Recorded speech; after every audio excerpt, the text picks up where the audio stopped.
আকস্মিক ঠাস করে হওয়া আওয়াজটাতে আশেপাশের মানুষ কেঁপে উঠল।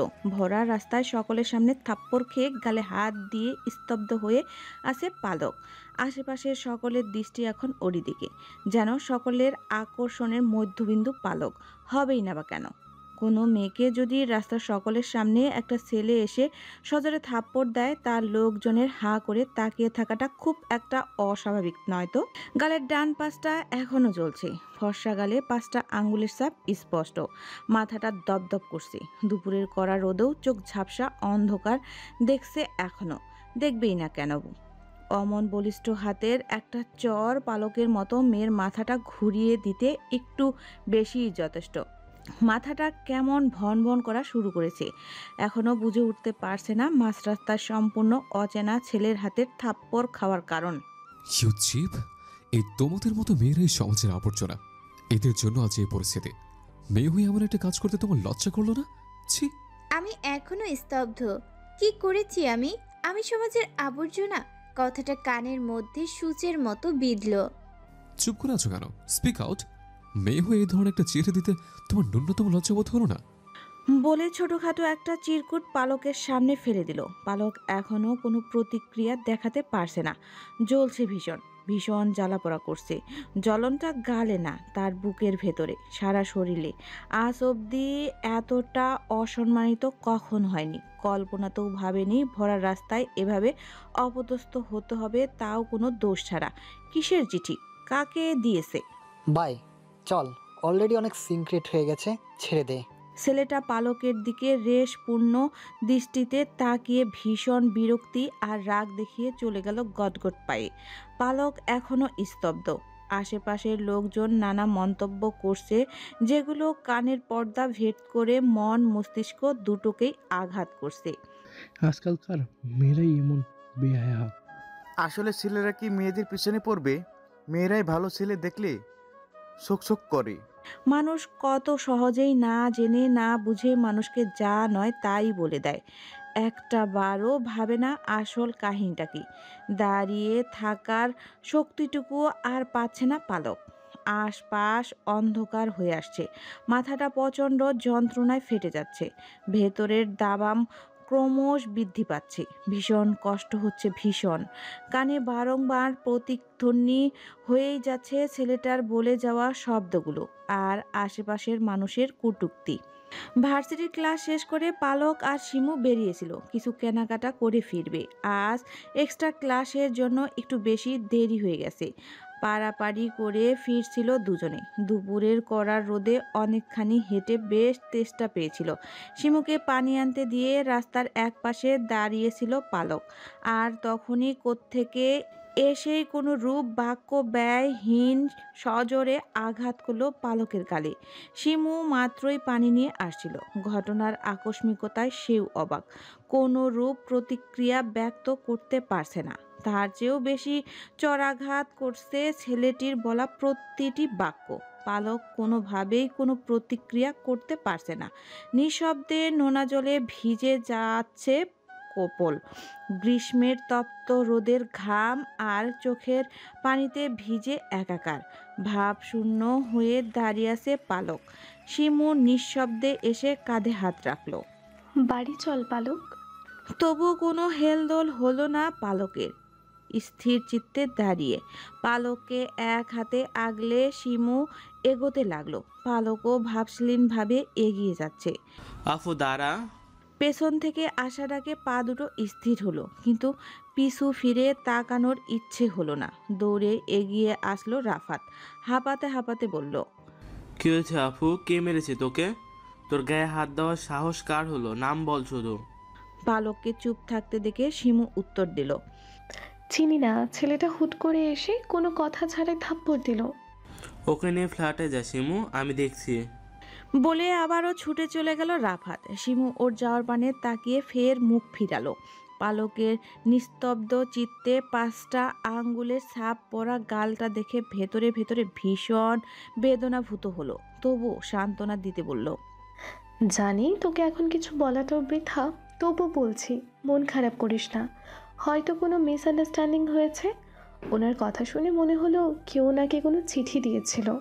চিঠির কথা কানে আসতেই সচকিত হলো পালক। ছেলেটার কথা অনুযায়ী কোনো চিঠির কথা বলেছিল। কিছু একটা ভেবে পালক দৌড়ে গেল সেই স্থানে। অদূরেই দুমড়ে মুচড়ে ভীষণ অবহেলায় পড়ে আছে ছোট্ট কাগজের টুকরোটি। পালক গিয়ে কাগজটা তুলে হাতে নিল।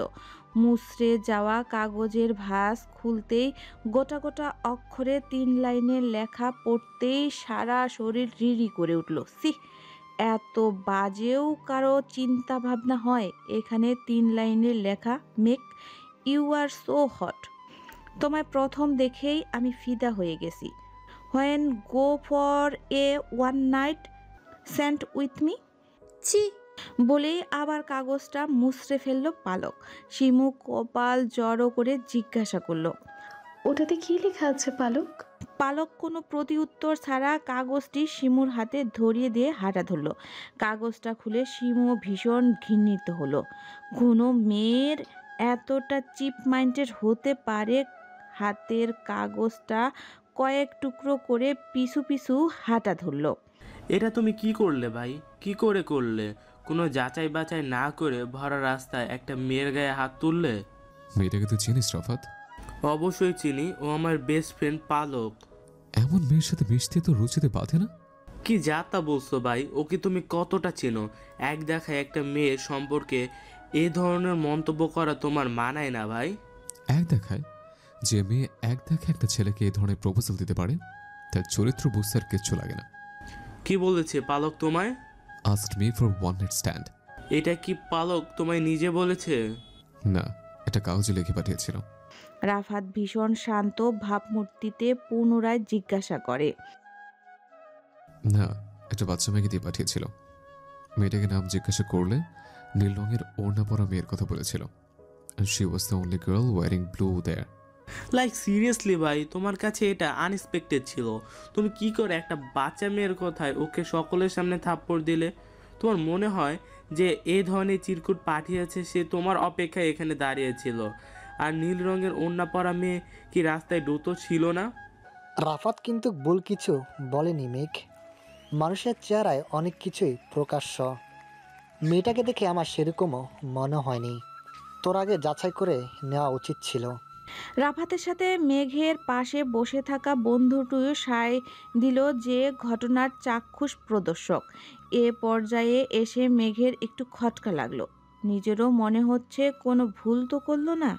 আসলেই তো, সে তো আশেপাশে দেখেনি। সামনে তাকে নীল রঙের ওড়না পরিহিত মেয়েটিকে দেখেই তার মাথা গরম হয়ে গেছিল। বরাবরই গায়ে পড়া স্বভাবের মেয়েরা ওর 2 চোখের শুল। তার উপর এই ধরনের কথাগুলো দেখে মাথাটা আর ঠিক রাখতে পারেনি সে। আচ্ছা, তোমার বিশেষ হচ্ছে না তো ঠিক আছে, সেই বাচ্চা মেয়েটিকে মনে আছে তোমার? ও যদি নিজে বলে যে পালকই সে চিরকুট পাঠানো মেয়ে নয়, তাহলে বিশ্বাস করবে তো? চলো তবে। বলেই মেঘকে সাথে করে নিয়ে গেল বাজারের ঠিক সেই জায়গাটায়। আশেপাশে তাকাতেই দেখলো রাস্তার এক পাশে বসে বাচ্চা মেয়েটি টাকার কয়েন গুনছে। ওকে দেখতেই মেঘ আঙ্গুল উঁচিয়ে দেখালো। রাফাত গিয়ে বাচ্চা মেয়েটিকে ডেকে আনলো। ভাইজান কিছু কইবেন? হ্যাঁ বলবো। তখন এই ভাইকে যে মেয়েটি কাগজটা পাঠিয়েছিল সে এই মেয়েটি কিনা দেখো তো। বলেই ফোন বের করে পালকের একটা ছবি দেখালো রাফাত। না না ভাইজান, হে আপা এইটা না, হে তো ছোট জামা পরে ছিল হাতের উপরে, আর চোখে মুখে কিসব রং লাগানো ছিল। আর এই আপার তো চিনি পলক আপা, হেতি মেলা ভালো, আমারে রোজ 20 টাকা দেয় ফুল না নিয়েই। রাফাত পকেট থেকে 100 টাকার একটা নোট বের করে দিল মেয়েটির হাতে। টাকা নিয়ে থাকুন বলে দৌড় দিল মেয়েটি। তুমি ভুল করেছো ভাই, অনেক বড় ভুল করে ফেলেছো। মেঘ যেন বাকরুদ্ধ হয়ে গেল। সে ভাবতেও পারেনি তার দ্বারা কোনো নির্দোষ মেয়ে লোক সমাগমে এভাবে অপদস্থ হবে। অনেক বড় ব্লান্ডার হয়ে গেছে। Rafat, I need to meet with her. তুই সাথে দেখা করার ব্যবস্থা করে দে। আই এম সরি পালক, সত্যতা যাচাই না করে কাল তোমাকে থাপ্পড় দেওয়া উচিত হয়নি আমার। কাল যেখানে দাঁড়িয়ে ভরা রাস্তায় অপমান হতে হয়েছিল, আজ সেই অপমান করা মানুষটার কাছ থেকে দু শব্দের সরি শুনতেও নেহাত উপহাস মনে হচ্ছে পালকের। কোনো রূপ প্রতি উত্তরও করল না। ওর নিশ্চুপতায় মেঘের অনুতাপ বাড়ল। ফের বলল, কিছু বলো পালক, আমি সত্যিই বুঝতে পারিনি। এরকম বাজে একটা চেহারা দেখে আমার মাথা ঠিক ছিল না, তাই কোনো দিক না ভেবেই। কোনো দিক না ভেবেই আপনি ভরা রাস্তায় একটা মেয়েকে চড় মেরে দিলেন, তাই তো? মেঘের কথা সম্পূর্ণ না করতে দিয়েই উত্তর দিল পালক। আসলে বাচ্চা মেয়েটি বলেছিল চিঠিটা নীল রঙের ওড়না পরা মেয়ে দিয়েছে। তখন সেখানে নীল রঙের ওড়না পুরোহিত তোমাকে দেখি আমি। ওই থাপ্পড় আমার গালে না, আমার সম্মানে দিয়েছেন। আমরা মধ্যবিত্ত পরিবারের মেয়ে, আমাদের কাছে সম্মানটুকুই সব। কাল ভরা রাস্তায় কত রকম কটূক্তি হজম করতে হয়েছে তার কোনো ধারণা আছে? বলেই গাল দিয়ে এক ফোঁটা নোনা জল গড়িয়ে পড়ল। আর যাই হোক, এই মানুষটার সামনে পালক কিছুতেই চোখের পানি দেখাতে চায়নি, কিন্তু বেহায়া চোখ পালকের মানা মানল না। নিজের অপমানের কথা মনে হতেই অশ্রু জলে ভিজিয়ে দিল কপল। আমার কথাটা একবার শোনো। থাক, কাল তো অনেক শোনালেন, এখনো বাকি আছে। বলে আর কোনো শব্দ ব্যয় না করে দৌড়ে এক প্রকার পালিয়ে গেল পালক। চোখের সামনে এখনো দৃশ্যমান কালকের সেই বিশ্রী ঘটনাটা মাথা থেকে কিছুতেই সরেনি তাই মেঘের চেহারাটাও চক্ষুশূলের ন্যায় বিচ্ছে। পালক দাঁড়া। রাফাতের ডাকে স্মৃতিচারণ থেকে বাস্তবে এলো। হাঁটা থামিয়ে পিছু ফিরে তাকিয়ে দেখে রাফাত দাঁড়িয়ে। রাফাত পালকের বেস্ট ফ্রেন্ডদের একজন, আর পালককে চর মারা ব্যক্তিটি তারই ভাই, যাকে ওরা কেউ এতদিন দেখেনি। পরিচয়ের সূচনাটা এভাবে হবে সেটা আশাও করেনি। কাল রাফাত নিজেই পালককে ফোন করে জানিয়েছে সবটা। আফু, আমি জানি ভাই যা করেছে সেটা এত সহজে ক্ষমার যোগ্য নয়, তবুও বলছি কালকের ঘটনা নিয়ে আর মন খারাপ করে থাকিস না। তোকে এভাবে দেখতে ভালো লাগে না। রাগ অভিমান তো আপন মানুষের উপরেই করে। তোর ভাই তো আমার কেউ না। আচ্ছা স্যার, চল যাই, ক্লাসের জন্য দেরি হয়ে যাচ্ছে। বাকিটা পথ নিঃশব্দে চলল দুজনে। ভার্সিটির গেটে পেরোলেই চোখে পড়ল ভীষণ অপছন্দের একটা মুখ। তবু সেটাকে পাশ কাটিয়ে যেতে নিলেই, কি সুন্দরী, কোথায় যাও? এইদিকে তাকাও একবার, তোমার ভালোবাসার অভাবে শুকিয়ে যাচ্ছি তো। এ ধরনের গা জ্বালানো কথা পালকের জন্য আজ নতুন নয়। ভার্সিটি এসেছে থেকেই শুনতে হয়। ভার্সিটির বখাটে দলের নামকরা অসভ্য আদনান মাহবুব বড়লোক বাপের একমাত্র বিগড়ে যাওয়া ছেলে। মদ, গাঁজা, সিগারেট কোনো কিছুই বাদ নেই অভ্যাসে। সব সময় দুইটা সাঙ্গ পাঙ্গ নিয়ে ঘোরাফেরা আর মেয়েদের উত্তপ্ত করাই এর কাজ। চোখের চাহনি আর বিশ্রী হাসি দেখে গা গুলিয়ে আসে। রোজ ভার্সিটি আসার সময় গেটের সামনে দাঁড়িয়ে থাকা আর তার কুরুচিপূর্ণ কথাবার্তা যেন নিত্যদিনের নিয়ম। রাফাত পালককে রেখে বাইক পার্ক করতে গেল। এই লোকটার সামনে পড়তেও পালকের কেমন অস্বস্তি হয়। পাশ কাটিয়ে এগোনোর জন্য পা বাড়ালে আদনান বলে, আমারে না দেখা কই যাও বেবি? তোমার জন্য তো সারা সকাল দাঁড়িয়ে থাকি। এবারে পালকের পথ আটকে দাঁড়িয়ে বলল আদনান, দেখুন, আপনার দিকে তাকানোর বা কথা বলার ন্যূনতম রুচি আমার নেই। আমাকে বিরক্ত করা বন্ধ করে পথ ছাড়ুন। কেন নেই? আমাকে ভালো লাগে না? হ্যাঁ, পছন্দ হয় না আমায়? কি সমস্যা আমার? ওই রাফাত, নিবিড়, আদ্রিশ এদের সাথে মিশতে তো খুব ভালো লাগে না? কেন, ওদের মাঝে কি আছে যা আমার মাঝে নেই? Shut up! আপনি আর আপনার বিশ্রী মন্তব্য দুটোই দূরে রাখুন। লাস্টবারের মতো বলে দিচ্ছি, আমায় বিরক্ত করা বন্ধ করুন, না তো আমি ভিসিকে কমপ্লেন করতে বাধ্য হব। ভিসি আদনান মাহবুবের টিকিটটা নাড়াতে পারবে না। তুমি আমায় চেনো না। আদনান মাহবুবের যা একবার পছন্দ হয় তা সে নিজের করেই ছাড়ে। এইভাবে না হয় ওইভাবে।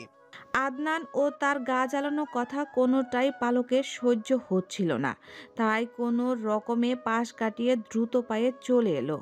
অলরেডি অনেক দেরি হয়ে গেছে, তাই যত দ্রুত সম্ভব পা চালিয়ে সিঁড়ি বেয়ে উপরে উঠতে থাকলো। জানু বেবি দাঁড়া। অতি পরিচিত কণ্ঠস্বর শুনে পা থামিয়ে দাঁড়ালো পালক। পেছনে ফিরে দৃষ্টিগোচর হলো ওর নাম করা দলের আরও একজনের সুরতখানা।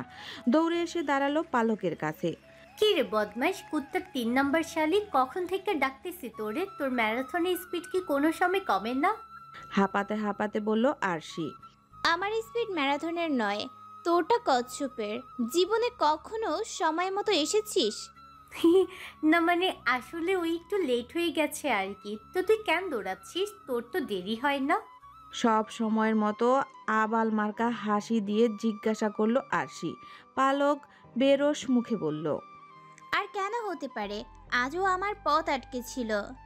আজও এই আদনাই না তোরে জ্বালাইছে? অনেক হয়েছে, ব্যাস আজ একটা হেস্তনেস্ত হবেই। আমি আজই রাফাত আদ্রিসদের বলবো ঠ্যাং ভেঙে ল্যাংড়া করে দিতে।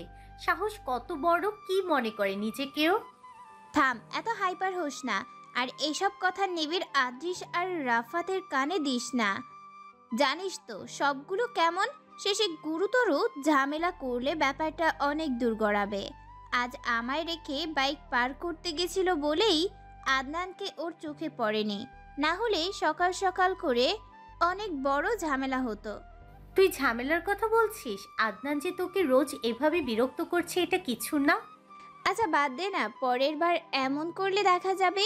এখন চল তো, এমনিই দেরি হয়ে গেছে। আজকে ফার্স্ট ক্লাসটা কার মনে আছে তো? আর থাকবে না, এই জন্য তো সকালবেলা সকালে উঠে দৌড়ানো লাগলো। আচ্ছা, উনি রোজ এত সকালে কি করে আসেন? ওনার বউ কি নাই? কি করে ওনার বউ? এত সকালে স্বামীকে বাড়ি থেকে বের হতে দেওয়ার কোনো মানে হয়? তো উনি কি সকালবেলা বরের সাথে ফটো সেশন করবে নাকি? তা না করুক, কিন্তু ওগো স্বামী, হ্যাঁ গো, আজ তুমি একটু থেকে যাও না বলে একটু লেট করাই দিতে পারে। তাহলে তো আমার এত সকালে আসা লাগে না। বলে এক প্রকার হাই হুতাশ করা শুরু করলো আরশি। পালক অসহায় চোখ মেলে ভাবে, ইয়া মাবুদ, এ কোন জাতির বান্ধবী জুটাইলা আমার কপালে। স্যারের বউ কেন তাকে আটকালো না, এ নিয়ে ওর দুঃখ। মাফ কর বইন আমার, তোর এই বৃষ্টি যাত্রাপালার অভিনয় বন্ধ করে হাঁটা ধর। তা না হয় করলাম, কিন্তু আমাদের বলদরানী কই? আজকে তার আবাল মার্কা চেহারাটা চোখে পড়ছে না যে।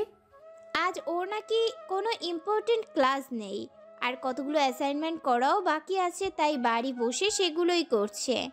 এই ছেমরি কি, হ্যাঁ ওরে এখনো মানুষ করতে পারলাম না। এত করে কি হবে ভাই, সব সময় পড়া আর পড়া। দেখিস ও বাসর ঘরে বসে ওর জামাইকে আইনস্টাইনের সূত্র জিজ্ঞেস করবে। আরশি অতি মাত্রায় অহেতুক যুক্তি আর কথা শুনতে শুনতে ক্লাসের সামনে এসে গেল।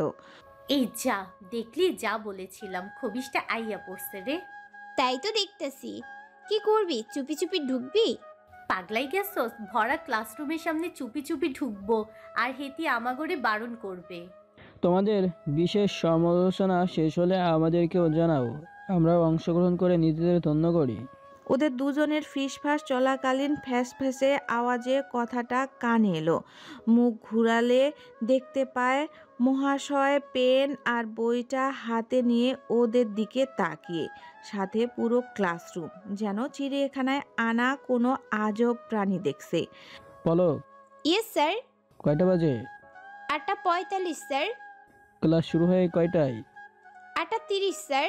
তা এই 15 মিনিট দেরি হওয়ার কারণ? কোন দেশ স্বাধীনের কর্মই সম্পদের বেরিয়েছিলে? এই দেশের এই শহরের জ্যাম সম্পাদনে স্যার। পালকের কথায় পুরো ক্লাসরুম হা হা করে হেসে উঠল। মাহফুজ স্যার ভীষণ রকম রাগান্বিত স্বরে গর্জে উঠে বললেন, সাইলেন্স। থমকে পুরো ক্লাসরুম শান্ত করে ওদের দিকে ঘুরে ভীষণ রাগী কণ্ঠে বললেন মাহফুজ স্যার, একে তো দেরি করে আসলি, তার উপর আমার সাথে ফাজলামি হচ্ছে। Sorry sir. Shut up. চুপচাপ কান ধরে দাঁড়িয়ে থাকবে বাইরে, যতক্ষণ না আমি ভেতরে আসতে বলবো।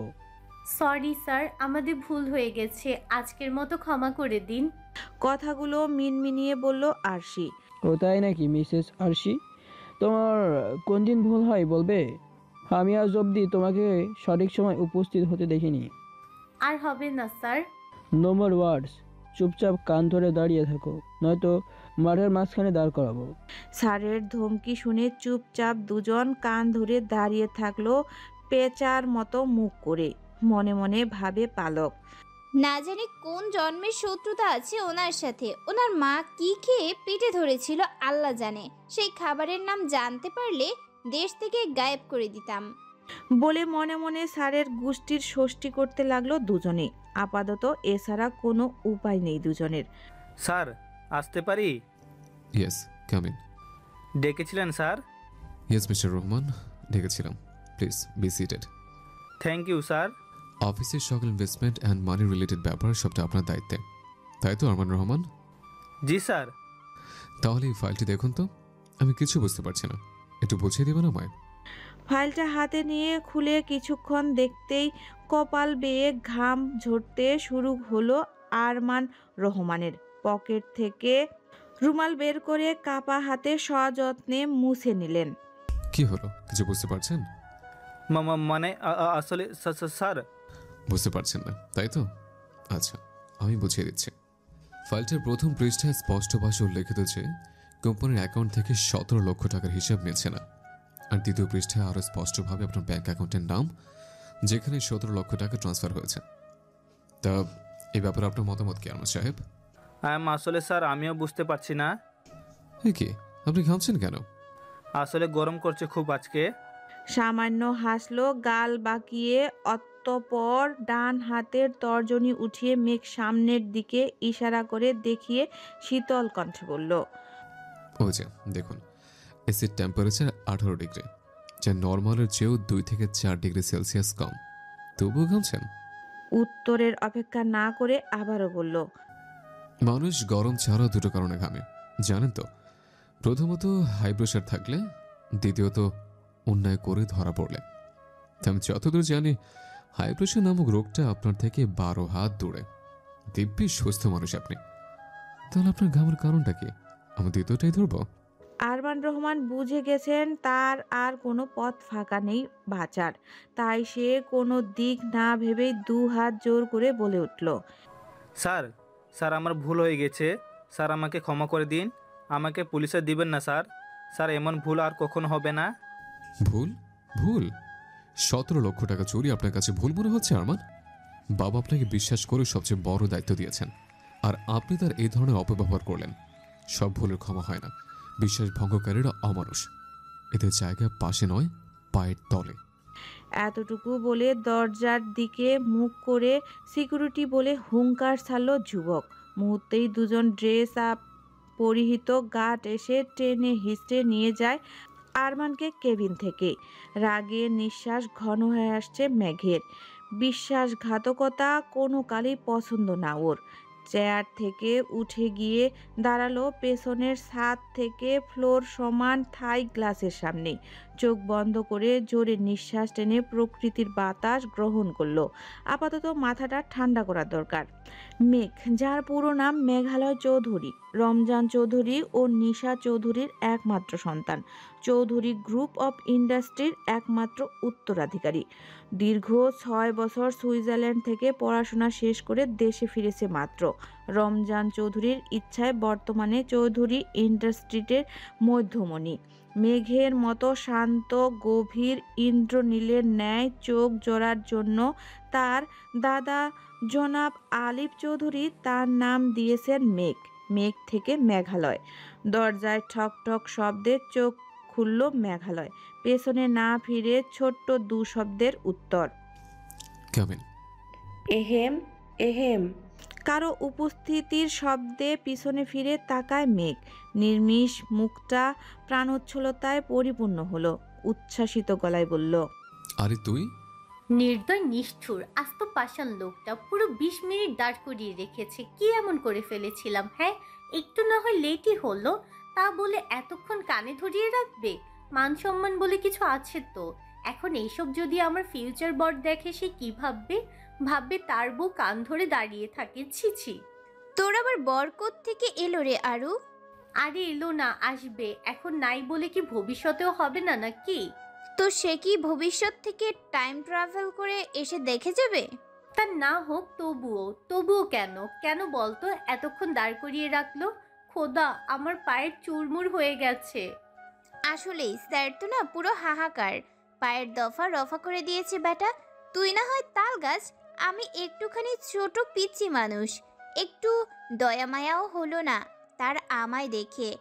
আল্লাহ করুক উনি দেরি করে বাসায় ফিরুক, আর ওনার বউও ওনাকে এইভাবেই দাঁড় করিয়ে রাখুক, তখন উনি বুঝবে কেমনটা লাগে। ঠিক বলেছিস। আমার কি মনে হয় জানিস, তার বউ মনে হয় তাকে দড়ির উপরেই রাখে। এজন্যই তো যত গরম আমাদের উপর আসে ওনার, যত ফ্রাস্ট্রেশন আমাদের উপর দেয় বজ্জাত লোক। একদমই তাই। মাহফুজ স্যার পুরো 20 মিনিট কান ধরে দাঁড় করিয়ে রেখে তারপর ক্লাসে ঢুকতে দিয়েছে পালক আর আশিকে। পুরো 20 মিনিট দাঁড়িয়ে থেকে পায়ে ব্যথা হওয়ার দরুন 2টা ক্লাস করে বেরিয়ে এসেছে দুজন। আপাতত উদ্দেশ্য ক্যান্টিন যাওয়ার। স্যারের বদনাম করতে গলা শুকিয়ে গেছে। আব্বে সিমরিস, কই যাস? ব্রেক লাগা। পেছন থেকে আশা ডাকে ঘুরে দাঁড়ায় দুজন। ওদের গ্যাংয়ের আরও দুজনের আগমন, নীরব ও আদৃশ। দৌড়ে এসে দুজন দাঁড়ালো ওদের সামনাসামনি। কখন থেকে ডাকছি দুইটারে? কানের মাথা কি খাইছস? আরে দোস্ত, কানের মাথা কি খাবো, মাহফুজ যে আমাকে পা খাইয়া দিছে। কি কস? তোর বাসায় কি ভাত রান্না হয় নাই? শেষমেশ তোদের বিশ্রী পা খেতে হলো? এমন অহেতুক কৌতুক করে হাহা করে হেসে উঠল নীরব। আদৃশ কিঞ্চিত বিরক্তি দেখিয়ে বলল, আরে থাম, পুরো করতে দে। আরে ভাই, 15 মিনিটই লেট হয়েছে, ঘন্টা তো পার হয় নাই। এর জন্য 20 মিনিট কানে ধরে দাঁড় করিয়ে রাখলো বেটা। আহারে আরো, তোর পা দুইটা তো বাঁকা হয়ে গেছে রে। শাকচুনি থেকে তোরে পা বেঁকা ভূতনি লাগছে। নিবি, বিড়ালের বাচ্চা, তোর মুখ সেলাই করে দিব আমি। বলে হাতের খাতাটা দিয়ে ধূপধাপ মারতে লাগলো নীরবকে। পালক ভীষণ বিরক্ত হয়ে বলল, উফ, থামবি তোরা, ক্ষুধা লেগেছে, আমি গেলাম। এটুকু বলে বড় বড় পা ফেলে ক্যান্টিনে চলে এলো পালক আর ওর পিছু পিছু বাকি 3 জন। রাফাত অলরেডি খাবার অর্ডার দিয়ে বসে আছে। 4 জন গিয়ে বসলে শুরু হলো আরেক দফা আড্ডা। আপু তুই কবে আসলে? পুরো কথা শেষ হওয়ার আগেই ছুটে এসে জড়িয়ে ধরল রুচিতা। মেকো সান্ধ্বনে বুকে আগলে নিল নিজের বোন সমতুল্য বড় বোনকে। দীর্ঘ 6 বছর পর দেখা বোনের সাথে খুশির আবেগে অশ্রুর মুক্তকণা এসে জমল রুচিতার নেত্রকণায়। মেঘ পরম আদরে বোনের মাথায় হাত বুলিয়ে দিল, যেন সেই বড় ভাই। আসলে ভাই বোনের সম্পর্কটাই এমন, কাছে থাকলে মারামারি ঝগড়া সব সময় লেগেই থাকবে, যেন একে অপরের চক্ষুশূল। কিন্তু কিছুটা দূরে গেলেই যেন আশপাশটা ফাঁকা হয়ে যায়, শূন্য হয়ে যায়। বাবা মার পরে সুমধুর সম্পর্কের আরেকটি তো ভাই বোন। বিদেশে গিয়ে এভাবে পর করে দিলি, এসে থেকে আমার সাথে দেখাও করলি না। বুক থেকে মুখ তুলে বলল রুচিতা। মেঘ জবাবে বলে, আমি তো এসে তোকে খুঁজেছি, তুই তো ছিলে না। মামনি বলল তুই ও বাড়িতে। তা আর কোথায় থাকবো? দিয়েছিস তো আমায় পর করে, এখন কি আর এ বাড়িতে থাকতে পারি? তোর পাগলামি কথার জ্ঞান না আপু। কে বলেছে তুই পর? এবারে যতখানি আমার, তার চেয়ে তোর কোন অংশ কম না। এখন তো বেশ বলছো, বউ এলে আর এসব বলবে না জানা আছে। তুই আর তোর ভুলভাল জানা কখনো শুধরাবে না। তা তুই একা কেন? আমার অ্যাঞ্জেলটা কই? মিষ্টি তো ঘুমিয়ে গেছে, তাই ওকে মায়ের কাছে দিয়ে এখানে চলে এসেছি। তুই এখানে আর কতক্ষণ থাকবি? মাত্র আসলি দেশে, এক্ষুনি তোর কাজ নিয়ে পড়তে হলো? কই কাজ? আমি তো এক্ষুনি বাসায় যাবো। Can't wait to hold my angel. বলেই এক হাতে জড়িয়ে নিল রুচিতাকে। দুজনে একসাথে বেরোলো বাড়ির উদ্দেশ্যে। রুচিতা আর রাফাত মেঘের একমাত্র ফুপি আঞ্জুমান চৌধুরীর সন্তান। সম্পর্কে ফুফাতো মামাতো ভাই বোন হলেও ছোট থেকে একসাথে বড় হওয়ার দরুন তাদের সম্পর্কটা একটু বেশি ভালো। রুচিতা আর মেঘ কয়েক মাসের ছোট বড়। তাদের দীর্ঘ 5 বছরের ছোট্ট রাফাত। আঞ্জুমান চৌধুরীর স্বামী ইবনাত হোসেন একজন নামকরা সার্জন। মেঘের বাবা ও তার ফুপা সম্পর্কে বন্ধু হওয়ায় তাদের বসবাস একই বাড়িতে। একটি মাত্র বোনকে দূরে যেতে দেয়নি তিনি। হোয়াট? এত কিছু হয়ে গেল আর আমি জানি না? রাফাত, তোর ভাই কি হ্যাঁ না জেনে না বুঝে ধপাস বসিয়ে দিল? আর পলক, তুই চুপচাপ খেয়েও নিলি চর? আর তার চেয়ে বড় কথা, এত কিছু হয়ে গেল আর আমি জানলামও না। আদৃশ বিরক্তিতে মুখ দিয়ে চ জাতীয় শব্দ করে বলল, আরশি, তোর ওভার অ্যাক্টিংটা একটু পজ কর প্লিজ। রাফাত, তুই কি করে জানতে পারলি? তুই তো ক্লাসে ছিলি। আমিও ওই সময় বের হয়েছিলাম, তখন হঠাৎ কণা এসে বলল, আসলে ভাই ছোট থেকেই ভীষণ রাগী, ওই ধরনের অশ্লীল কথা শুনে আরও হাইপার হয়ে গেছে। কাজটা ঠিক হয়নি আসলেই, ভাই নিজেও ভুল বুঝতে পেরেছে। মেঘ ভাইয়া একটু রাগী হলেও তার মনটা অনেক ভালো, ছোট থেকেই চিনি, আমাদের অনেক স্নেহ করে। উনি হয়তো ভুল বুঝে করেছেন, তুই ভুল বুঝিস না আফু। নিবিড় চশমাটা চোখ থেকে খুলে সাবলীনভাবে বলল। পালক চুপচাপ শুনে যাচ্ছে প্রতিটি কথা। এমন নয় যে পালক ভীষণ রেগে আছে মেঘালয়ের উপর, কিন্তু তার ব্যাপারে কিছু শুনতেও ওর ন্যূনতম আগ্রহ হচ্ছে না। চুলগুলো হাত খোপা করে নিয়ে ব্যাগটা কাঁধে ঝুলিয়ে বলল, এসব বিষয় থাক, যা হওয়ার হয়ে গেছে। এ ব্যাপারে কথা আগানোটা আমি পছন্দ করব না। আর শিমু একা আছে বাসায়, আমারও সময় হয়েছে, এখন উঠি, তোরা থাক। বলে উঠে দাঁড়ালে রাফাতও একই সাথে দাঁড়ালো। এগিয়ে এসে বলল, আফু দাঁড়াও, আমিও যাব, চলো। অতপর দুজন নানা রকম গল্প গুজব করতেই এগোলো। রাফাতের বাইকটা এসে থামলো বহুতল বিশিষ্ট 5 তলা আলিশান বাড়িটার সামনে। পালক আর রাফাত একই বাড়িতে থাকে। এক বাড়িতে বলতে রাফাত ও তার মামাদের একসঙ্গে থাকা। তাদের এখানে 4 তলার একটি ফ্ল্যাটে পালক আর শিমু সাবলেট থাকে। মূলত পড়াশোনার জন্য ওদের ঢাকায় থাকতে হয়। গ্রামের বাড়ি কুমিল্লার মনোহরগঞ্জে। 1 কিলোমিটার ব্যবধানে পালক আর শিমুর বাড়ি। শুরুতে উত্তরায় থাকলেও তার ভার্সিটি হতে দূর হওয়ায় সাভারে আসা দুজনের। এখানে আসতেই রাফাতের জেদ করে বসে তার বাসায় থাকতে হবে। এক প্রকার তার জেদের কাছে হার মেনেই তাদের বাড়িতে থাকছে পালক আর শিমু। বাড়িটা পালককে থাপ্পড় দেওয়ার ব্যক্তিটিও হলেও পড়াশোনার সুবাদে তার প্রবাসে থাকার ব্যাপারে ওরাও পূর্ব জ্ঞাত। তবে তার দুটো ছবি ছাড়া কোনো কিছুই ওদের জানা ছিল না। পরিবারকে সারপ্রাইজ দিতে হুট করে এসে পালককে এত বড় ঝটকা দিবেন তা ছিল ওদের সকলের কল্পনাতীত। পালককে রেখে রাফাত বাইকটা পার করতে গেল ও সিঁড়ির দিকে পা বাড়ালো, কিন্তু পেছনে থেকে আসা মেলি কণ্ঠস্বর কানে এলে চলা থামিয়ে ঘুরে দাঁড়ালো। মুহূর্তেই একটা হাস্য উজ্জ্বল চেহারা আসলো পালকের সামনে। মানুষটা পালকের অনেক পছন্দের একজন। পালক, দাঁড়া, কতবার ডাকছি পেছন থেকে, দুটো মিলে গল্প শুরু করলে দিন দুনিয়ায় তোর খবর থাকে না। এসে পালককে জড়িয়ে ধরে কথাগুলো বলল রুচিতা। পালকও তার 2 হাতে আগলে বলল, শুনতে পাইনি গো আপু, এতগুলা সরি। পালকের কথায় রুচিতা সামান্য হেসে বলল, থাক হইছে, দুটোই এক জাতের, ঢঙ্গের বেলায় জুড়ি নাই। তুমি কখন আসলে আপু? সকালে তো দেখলাম না তোমায়। আরে একটু আগেই এসেছি, এসে আবার মামুর অফিসে ছুটে গেছি আমার ছোটকে আনতে। রুচিতার কথার মর্মার্থ বুঝতে না পারায় কিঞ্চিত ভ্রু কুঁচকে তাকায় পালক। তাতে রুচির হাসিটা আরো প্রসারিত হয়। দ্বিগুণ উৎসাহ নিয়ে বলল, তোকে তো বলা হয়নি, আফু আমার ভাই এসেছে। তোকে বলেছিলাম তো মেঘের কথা। আমার ছোটুও পরশু রাতে এসেছে, ওর জন্যই তো ছুটে এসেছি আমি। ওকে বাড়ি না পেয়ে অফিসে চলে গেছি। মেঘ নামটা শুনতেই অদ্ভুত একটা অনুভূতি কাজ করলো পালকের মস্তিষ্ক জুড়ে। বিরক্তি, রাগ না অপমান তার ঠিক ঠাওর করতে পারল না। ওই তো এসেছে। রুচিতার কথায় ঘাড় ঘুরিয়ে তাকালে দৃষ্টিগোচর হলো গত দিনের চেহারাটা। ডিপ অ্যাশ কালারের শার্টের সাথে কালো প্যান্ট, ব্লেজার আর জুতো পরা, ফর্মাল ড্রেসের লম্বা চওড়া অতিমাত্রার সুদর্শন ব্যক্তিটি দ্রুত পায়ে হেঁটে এগিয়ে আসছে। রুচিতার ডাকে চোখ তুলে এদিকে তাকালে চোখাচোখি হলো দুজনের। মেঘ, দাঁড়িয়ে আছিস কেন? এইদিকে আয়। মেঘালয়ের নিকট পালকের সহিত তৃতীয় সাক্ষাৎ নেহাত অপ্রত্যাশিত, অভাবনীয় ছিল। পালককে এখানে মোটেও আশা করেনি ও।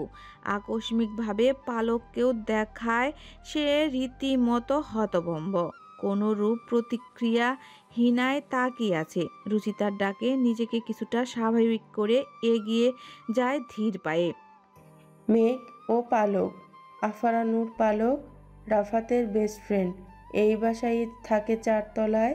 ও আর ওর বান্ধবী শিমু। তোর সাথে নিশ্চয়ই দেখা হয়নি। পালক অপ্রস্তুত হাসে শুধু। ভেতরে ভেতরে ভীষণ অস্বস্তি হচ্ছে।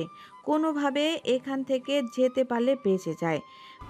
আপু তুই কখন এলি? বাইকের চাবিটা হাতে ঘুরাতে ঘুরাতে আসলো রাফাত। বোনকে দেখে প্রশ্ন করলো। এই তো কিছুক্ষণ আগে। ভাই ও তুই একসাথে এলি কিভাবে? আমি তো বাড়িতেই এসেছিলাম। এসে শুনি মহাশয় এসেছে 2 দিন হলো না, অফিস শুরু করে দিয়েছে, তাই ওখান থেকে ধরে আনলাম বেটাকে। আহারে দরদ, কই আমার জন্য তো এত দরদ কখনো আসেনি রে। আমাকে তো খোঁজই করিস না এতদিন দেশে ছিল না, তাও সারাদিন মেঘ মেঘ করে মাথা নষ্ট করে দিয়েছিস। এখন এসেছে, আমায় তো আর চিনবিও না। কে আমি তো কেউ না। বলে রাফাতের নিয়মাফিক প্রকারের মেলোড্রামা শুরু। এই ছেলে এত বড় হয়েও যে কত ইমোশনাল ড্রামা করতে পারে সেটা ওকে না দেখলেও কেউ বুঝবেই না। ওর সাথে থাকলে মিনিটে মিনিটে গিরগিটির রং দেখা যায়, যা নিতান্তই অযৌক্তিক। হইছে তোর ঢং। আমিও তোর ঢং দেখে দেখে পচে গেছি। তা তো জানি, আমায় কেউ ভালোবাসে না, বাবাও না, আম্মুও না। মামুনি একটু বাসতো, এখন তো তার আব্বুও চলে এসেছে। আমায় এখন চেনে কে? অসহায় শিশু আমি। মুখটা বাংলার 5-এর মতো করে রাখলো। ওর মুখ দেখে পালকের দম ফাটা হাসি পারছে না শুধু গড়াগড়ি দিয়ে হাসতে, সাথে এক ধাক্কায় ওরেও ফেলতে। পালক মনে মনে ভাবে, এই যদি ভরা রাস্তা হতো তাও লাজ লজ্জা ভুলে হো হো করে হেসে উঠতাম, কিন্তু এই সামনের উল্লুকটার সামনে পালক কিছুতেই হাসবে না। পেয়েছেটা কি? আমায় থাপ্পড় দেওয়া। হাতের কাছেই তো থাকবে, এবার বুঝবে কত ধানে কত চাল। আফুরে, এইডারে সরা তো। কি করে সহ্য করিস এই বাংলা সিরিয়ালকে? সারাদিন ন্যাকামিতে মেয়েদের ও ছাড়িয়েছে।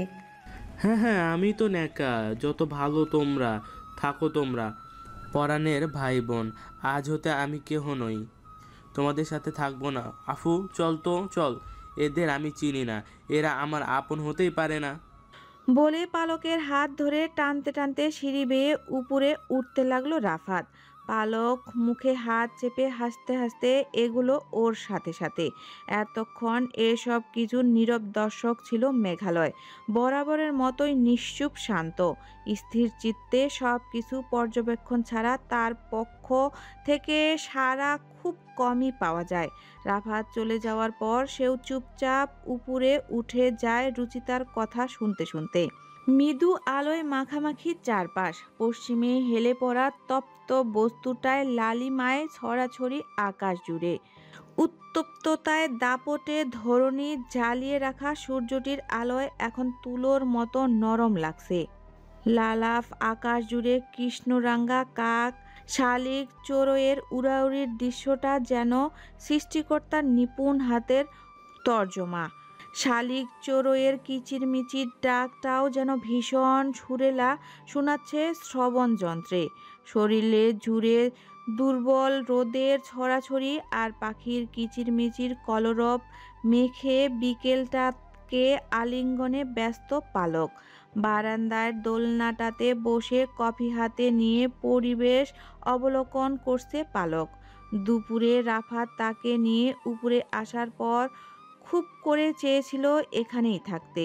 তার ধারণা তার মা, বোন, মামুনি সবাই এখন তার মেঘ ভাইয়াকে নিয়ে ব্যস্ত থাকবে।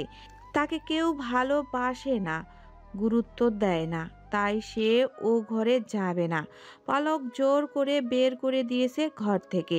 ছেলেটা ভীষণ জ্বালায়। এখানে থাকলে একটু পর পর বায়না করবে, আপু এটা বানাও, আপু ওটা বানাও, আপু এটা করো। পাগল ছেলে একটা। রাফাতের পাগলামিগুলোর কথা ভাবতেই পালকের গাল প্রসারিত হলো হাসির ঝলকে। অদূরে থেকে ভেসে আসছে গাড়ির হর্ন ও ঢাকা শহরের কলরবের শব্দের আংশিক আভাস। তখনই কল্পনায় ব্যাঘাত ঘটিয়ে বিকট শব্দে বেজে উঠল ফোনটা। অন্যমনস্ক থাকায় একটু চমকে গিয়েছে পালক। ফোনটা হাতে নিয়ে দেখতেই সব ক্লান্তি কল্পনা যেন মুহূর্তেই উড়ে গেল। একরাশ ভালো লাগার প্রশান্তি ছুঁয়ে গেল।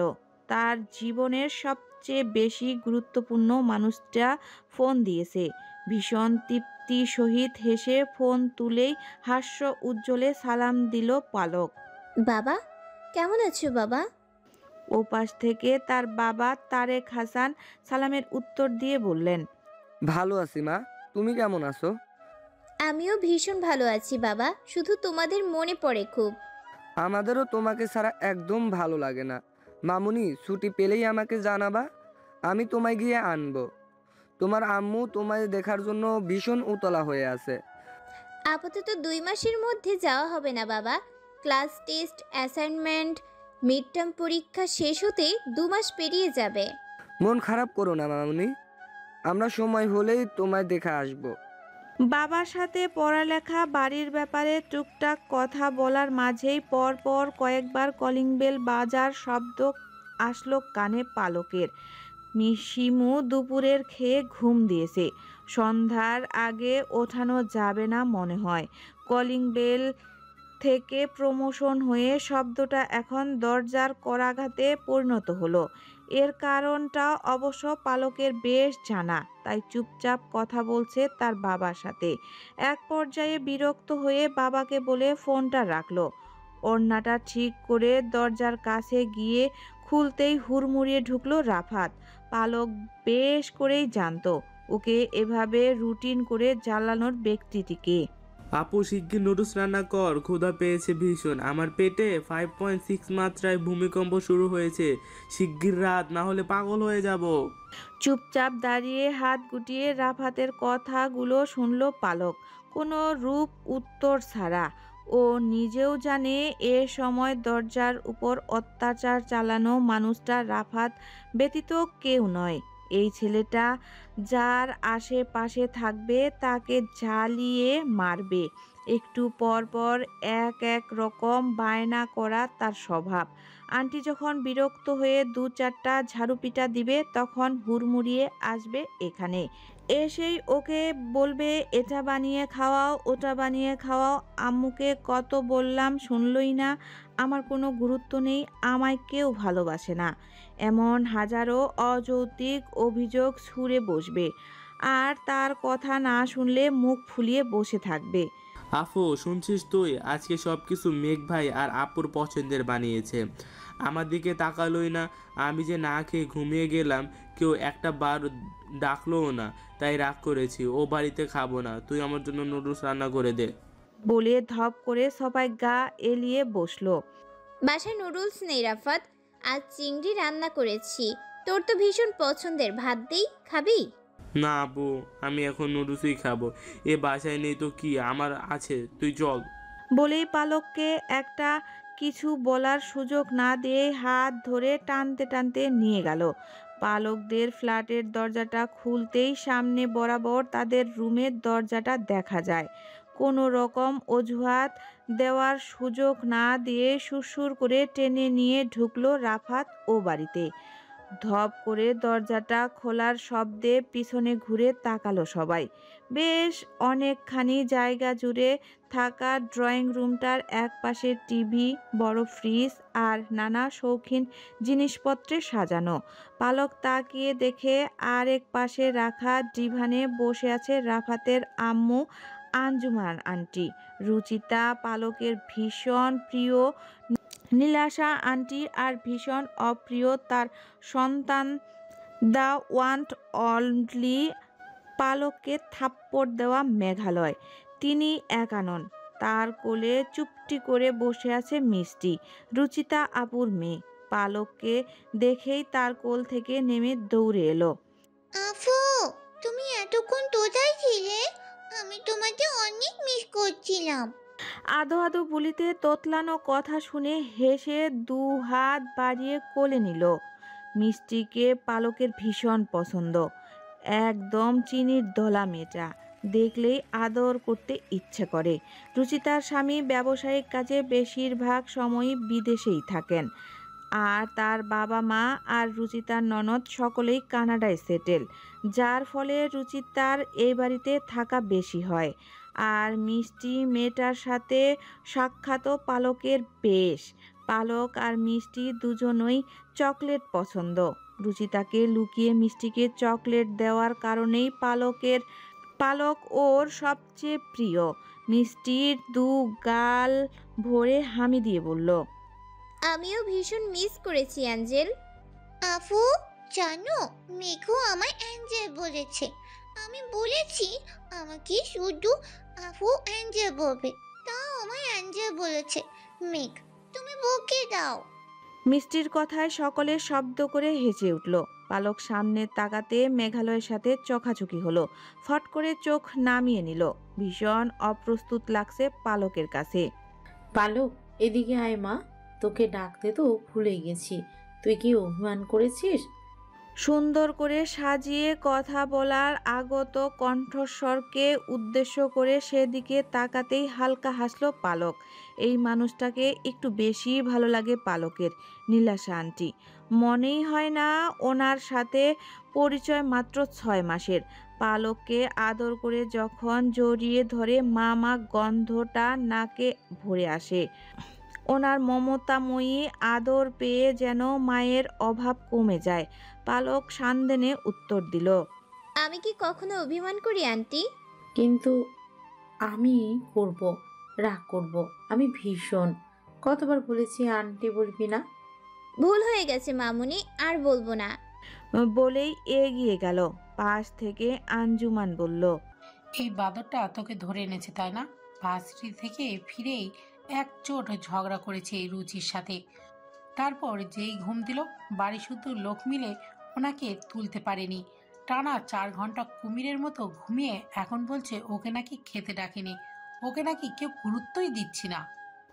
আঞ্জুমানের কথা শুনে রাফাত দ্রুত পালককে কাছে এনে মিষ্টিকে কোল থেকে নিয়ে ওর মায়ের কোলে বসিয়ে দিল। পালকের হাত ধরে আবারও টেনে নিয়ে গেল রান্নাঘরের দিকে।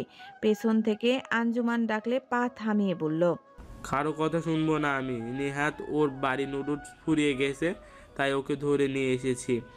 না তো আমি তো আসতামই না, ওকেও আসতে দিতাম না। খবরদার আমার বান্ধবীর সাথে কথা বলবা না। তোমাদের সাথে মিশলে ও তোমাদের মতো স্বার্থপর হয়ে যাবে। বলেই পালককে রান্নাঘরে এনে সেলফ থেকে নুডলসের প্যাকেট বের করে ধরিয়ে দিল। এ নতুন কোনো ব্যাপার না।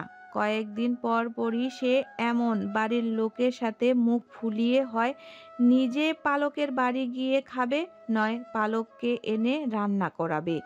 বলি সে একই তো হলো, কিন্তু এটা ওকে বোঝাতে পারলে তো। আফু তুই রান্না কর, আজি আর নিবি গেমে আছে, আমিও যাচ্ছি। বলেই চলে গেল। গেম খেলতে বসলে এই ছেলের দিন দুনিয়ার হুঁশ থাকে না। তার সাথে এই দু বান্দর তো আছেই। কি আর করার, অগত্যা পালককে রান্না শুরু করতে হবে। যেহেতু এ বাড়িতে রান্না নতুন না, তাই সবটা পালকের জানা।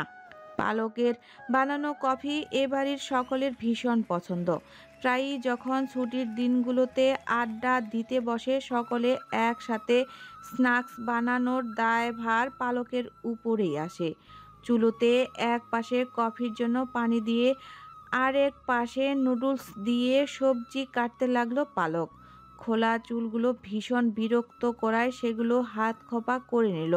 তবুও সামনের চুলগুলো কপালের ছড়াছড়ি খেলায় খুব বিরক্ত বোধ হচ্ছে। হাতের উল্টো পাশ দিয়ে সেগুলো কানের পেছনে গুজে আবারও ছুরি চালাচ্ছে সবজিগুলোতে। শক্ত পুরুষালী গলার কাছির শব্দে চোখ তুলে তাকালো। উপস্থিত ব্যক্তিটির সাক্ষাতে প্রচণ্ড রকম আড়ষ্টতা জেঁকে ধরল, যেন মেরুদণ্ড জুড়ে শীতল স্রোত বয়ে গেল।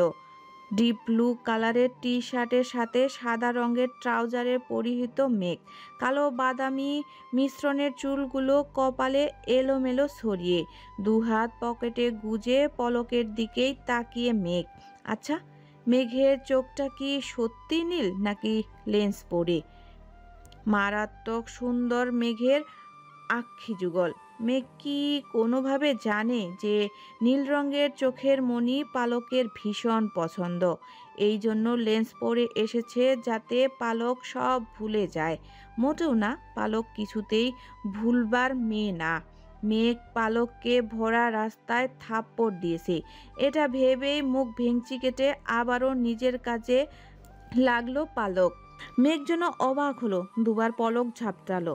মেয়েটা তাকে মুখ ভেঙচালো নাকি চোখের ভুল?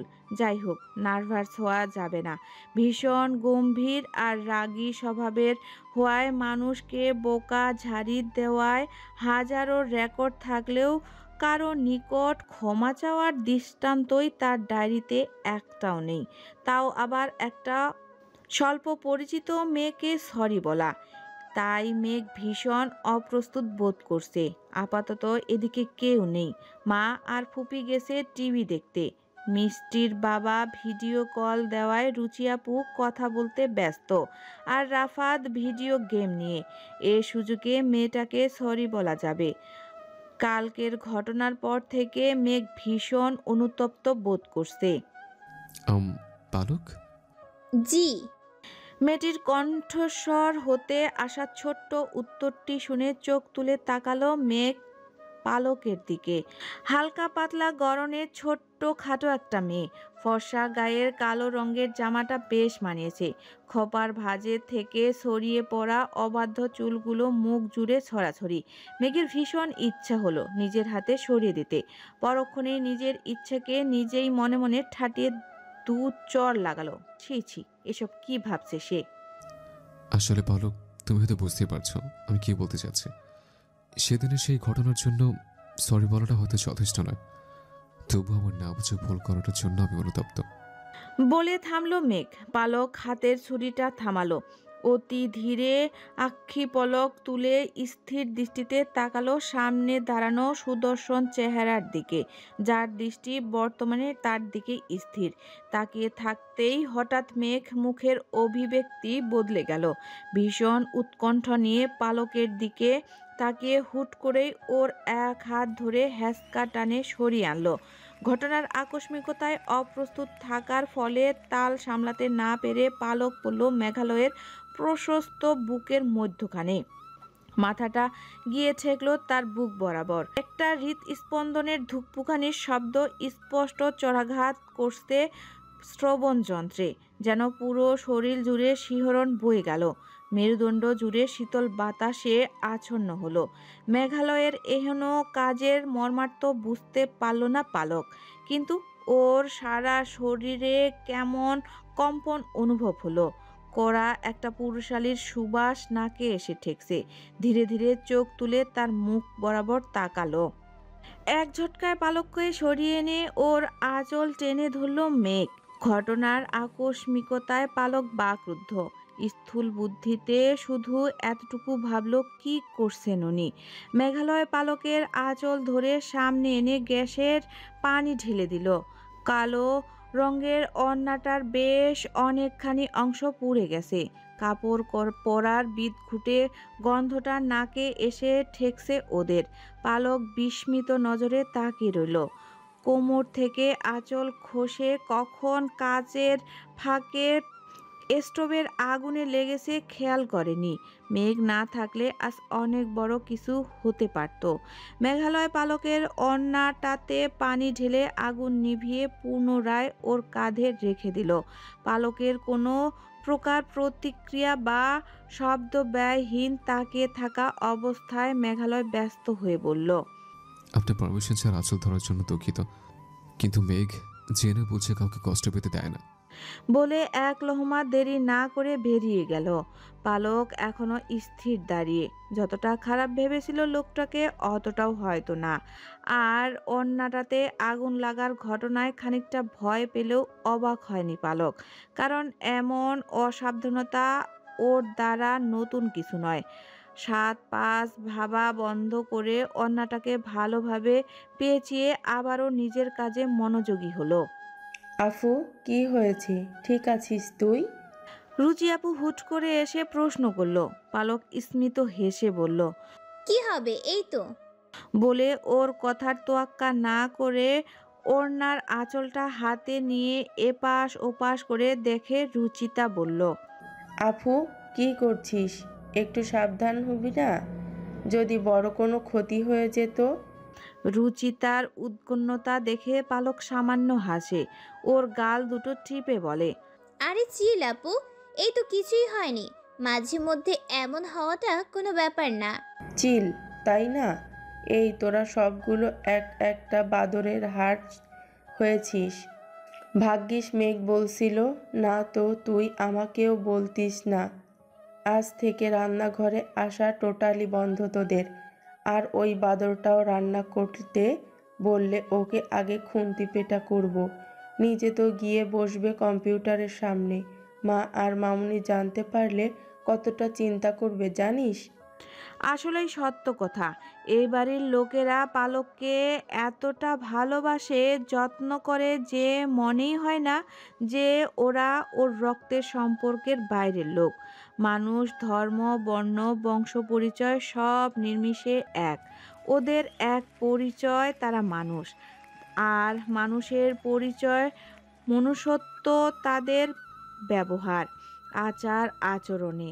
যেমন এই বাড়ির মানুষগুলো, টাকা পয়সা, বাড়ি গাড়ি, ফেম সব চেয়ে তাদের একটা পরিচয়, তারা মানুষ। তারা ভালো মানুষ, ভীষণ ভালো। আর এই মানুষগুলোকে পালক ভীষণ শ্রদ্ধা করে এবং ভালোবাসে। গাল ছড়িয়ে হেসে বলল, সরি আপু, ভুল হয়ে গেছে। আর কখনো অসাবধানে কাজ করব না। তুমি মামুনিদের বলিও না, ভীষণ বকবে। বলেছিস? প্রমিস কর আর কখনো এমন হবে না। প্রমিস, একদম পাক্কা প্রমিস। পালকের কথায় হেসে দিয়ে রুচিতা বলল, পাগলি মেয়ে, এখন দে তো কি করতে হবে, আমি ওর সাথে সাথে করে দেই। আবার তুমি কেন? তুমি মিষ্টিকে সামলাও, আমি এদিকটায় করে নেব। ও, মনেই নেই? আমি এদিকটাই করে নিব। একদম তোকে একা ছেড়ে আমি যাচ্ছি না। একদম পাকা পাকা কথা বলবি না আমার সাথে। বলে পালকের হাত থেকে ছুরিটা নিয়ে সবজি কাটতে লাগলো। পালক নিজেও জানে রুচিতাকে নিষেধ করলেও শুনবে না, তাই দুজন মিলেই ঝটপট সব কাজ সেরে নিল। সব রান্না শেষ করে রাফাতের সাথে কথা বলে ও বাড়ি থেকে নিজের ঘরে আসতে প্রায় রাত ৮টা বেজে গেল। রুচিতা আর মামনি তো আজ আসতেই দিতে চায়নি ওকে। দুদিন বাদেই মিষ্টির জন্মদিন। ছোট পাখিটার ২ বছর পূর্ণ হবে।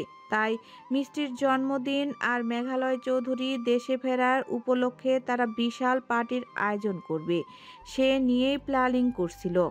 পলকেরও সাথে থাকার জন্য অনেক করে বলল, কিন্তু ওই মেঘালয় নামক মানুষটার সামনে থাকতে ওর ভীষণ অস্বস্তি হয়, অদ্ভুত লাগে। তাকানো যায় না ওর দিকে, কথা বলতেও দ্বিধাবোধ হয়। আর তখনকার ঘটনার পর তো মেঘালয়ের সামনে দাঁড়ানো দায় হয়ে গেছে পালকের জন্য। তাই কোনোভাবে নানান বাহানা দিয়ে কাটিয়ে এসেছে। রুমে এসে দরজা খুলে ঢুকে সামনের দৃশ্য দেখে বড়সড় ঝাটকা খেলো পালক। এক কথায় চোখ চড়ক গাছ। এসব তুই কি করেছিস শিমু? সারা ফ্লোরে নানান ফলের অংশ, পানি, চিনির ছড়াছড়ি। আর তার চেয়েও বেশি ছড়াছড়ি শিমুর সারা শরীর আর মুখে। পালক বিস্মিত হয়ে আবারও প্রশ্ন করে, এসব কি করে হলো? বাংলার পাঁচের মতো করে রাখা মুখ থেকে চুল আর ফলের অবশিষ্টাংশ সরিয়ে শিমু মুখ বিকৃতি করে উত্তর দিল, আসলে আমি একটু ফ্রুট জুস বানাচ্ছিলাম, কিন্তু সুইচ দিতেই সারা ঘরে ছিটে গেল। আমার সারা শরীরও মেখে গেছে। হিউ, কি জঘন্য যে লাগছে। শুধু শুধু তো এমন হয়নি, নিশ্চয়ই তুই কিছু ভুলভাল করেছিস। ঢাকনা লাগিয়েছিলি ভালো করে? আসলে ঢাকনাটা সরিয়ে সুইচ অন করলে কেমন হয় সেটাই এক্সপেরিমেন্ট করছিলাম, কিন্তু এমন হবে জানলে কখনো করতাম না। এটুকু বলে ভ্যাবলার মতো মুখভয় করলো শিমু, যেটা পালকের ভাষায় বিশ্রী রকম বলদ টাইপ। পালক ক্ষুব্ধ চেহারায় তাকালো। ও এ দৃশ্য দেখেই ভেবেছিল এমন কিছুই হবে। শিমু মানেই অকাজ, শিমু মানেই ঘাবলা। সব কাজে একটা বিশ্রী কাণ্ড না ঘটলে ওর উপস্থিতি হালাল হয়ে যাবে। পালক এখন পারলে ওই ব্লেন্ডারে এখন ওকে ঢুকিয়ে ব্লেন্ড করে ফেলতে। গাধা ছাগলের বাচ্চা, এই ভম্বল এক্সপেরিমেন্ট করার আর জিনিস পাসনি? এটা কি কেমিস্ট্রি ল্যাব পেয়েছিস? হ্যাঁ, যে যা তা বিক্রিয়া ঘটিয়ে দিলি, গণ্ড মূর্খ। পালকের কথায় শিমু মুখটা করলার মতো জঘন্য করে উত্তর দিল, আসলে আমি বুঝতে পারিনি এমনটা হবে। আমি এক্ষুনি সব ক্লিন করে দিচ্ছি। তা বুঝবি কেন? তোর মাথার মধ্যে তো গোবর ছাড়া কিছুই নেই। তাহলে মানুষের মতো ভাববি কি করে? সবসময় তো গরুর মতো হামলানোই তোর স্বভাব। এই তুই পড়াশোনায় টপ কি করে করিস বলবি? কেমিস্ট্রি ল্যাবে কয়বার বিস্ফোরণ ঘটিয়েছিস বলতো? পালকের কথায় শিমু বোকাদের মতো কিছুক্ষণ ভেবে উত্তর দিল,